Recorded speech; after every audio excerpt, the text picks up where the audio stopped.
Boys, in 1920, the King of Greece went for a completely normal walk.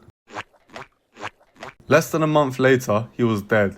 His father was back on the throne. The boys are back in town, baby. The Greek government had changed. International alliances were falling apart, and Greece was heading towards one of the greatest disasters in its modern history. And what could have caused all of this? I don't know. I'm scared. A military invasion? An assassination? No. A monkey got into an argument with a dog. Yes, a monkey may have accidentally changed the course of European history forever.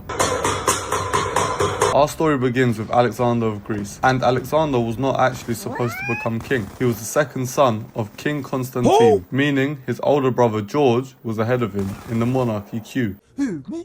But Greece was going through a huge political crisis during the First World War. King Constantine wanted Greece to remain neutral, while the Prime Minister wanted Greece to join the war. The disagreement became so serious that the Allies pressured Constantine to leave the country in 1917. You need to leave my room.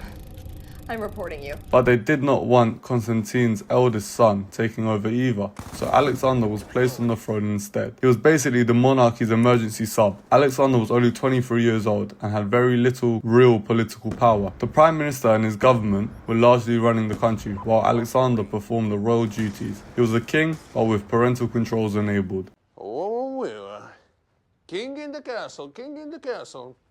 Have a chair, I have a chair. On the 2nd of October, 1920, Alexander was walking through the grounds of the royal estate. His dog Fritz encountered a monkey belonging to a palace worker. The dog and the monkey began fighting. Alexander, instead of calling someone trained to handle animals, decided to separate them. I know exactly what I am doing here. This was mistake number one. While Alexander tried to stop the fight, another monkey reportedly joined in and attacked him. The monkey bit Alexander deeply on the leg and around his upper body. At first, the injuries did not appear fatal. His wounds were cleaned and treated, and Alexander reportedly did not want the embarrassing incident widely publicized. I'm kind of embarrassed. Unfortunately, this was 1920, and infections that are treatable today could become extremely dangerous. Alexander's wounds became infected. He developed a severe fever, and the infection spread through his body, causing sepsis. His doctors reportedly considered amputation, but no one wanted to take responsibility of removing a part of the king's body.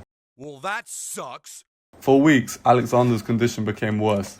His mother was living in exile, but the Greek government refused to allow her to return because of the country's political situation. On the 25th of October 1920, at only 27 years old, King Alexander died, all because he tried to break up an argument between a dog and two monkeys. But somehow, the story gets even worse. Alexander's death left Greece without an obvious king inside the country. His father, Constantine, was still in exile. His older brother was also abroad, and his younger brother initially refused to accept the throne, while his father and older brother were still alive. So Greece entered a royal and political crisis at the worst possible moment. I'm drained. I'm completely drained. The country was already fighting a major war against Turkey, led by Mustafa Kemal, later known as Atatürk. The Prime Minister had expanded Greek territory and had strong relationships with Britain and France. The gang is here. The gang is here. The gang is here. But Greece was exhausted by years of conflict. Only weeks after Alexander's death, the Prime Minister and his Liberal Party suffered a major defeat in the 1920 election. The new government organized the return of Alexander's father, Constantine. I'm glad to be back. The problem was that Britain, France, and the other major allied powers did not trust Constantine. During the First World War, they had viewed him as too friendly towards Germany. His return weakened Greece's international position, while the new government continued the military campaign against Turkey. What would be the point of that? So, Greece continued fighting, but with less reliable foreign support and a deeply divided political system. This did not go well.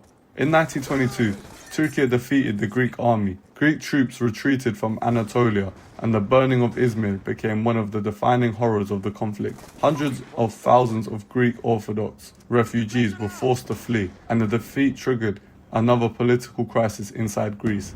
Now, to be clear, the monkey did not personally command the Turkish army. Greece's defeat had many causes: military decisions, political division, war exhaustion, Turkish resistance, and changing international support. But Alexander's sudden death removed the king, who had allowed the existing political arrangement to continue. That door opened to a succession crisis. I don't discuss problems. In election, the prime minister was defeated. Constantine returned. You did. And a major shift in Greece's relationships with its allies begun. The monkey did not create every domino, it just knocked over the first one. Winston Churchill later suggested that hundreds of thousands of people ultimately died because of that monkey bite. The statement is dramatic, and historians would warn us not to blame an entire war on one animal. But the basic point remains astonishing. A dog fought a monkey, a king stepped in, another monkey bit him, the king died. The government changed, an exiled monarch returned, international support weakened, and within 2 years, Greece suffered a devastating military and humanitarian catastrophe.